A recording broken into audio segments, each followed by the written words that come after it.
एकसारख्या वस्तू काढायच्या म्हणजे मॅचिंग, म्हणजे तसलीच तिच्यासारखी दुसरी वस्तू काढायची. हा, ह्यातल्या शोधून काढायच्या. ह्या सगळ्या मी काय घेतल्यात वस्तू घेतल्यात. हा, आता यातल्या एकसारख्या वस्तू शोधून काढायच्या. आता हे काय आहे? रिंग. काय आहे शार्की? मासलीच रिंग कुठे आहे बघायचं यात. हा हा, हे जोडी झाली. हा डब्बा. हा, असला डब्बा कुठे हुडकायचा यात. हा डब्बा. हा, असं जोडं लावायचं. काय हे चौकोन. हा, असलंच कुठं आहे बघायचं चौकोन. हे बाटली. असलीच बाटली कुठे आहे बघायचं.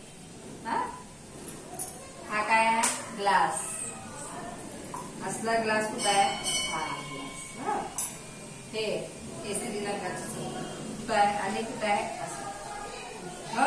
हे कप. असलंच कप कुठं आहे? असं डोळ्या लावायचं. हा, ही डबी. हा, असली डबी. हा, असं जोडायचं. हे आलं लक्षात.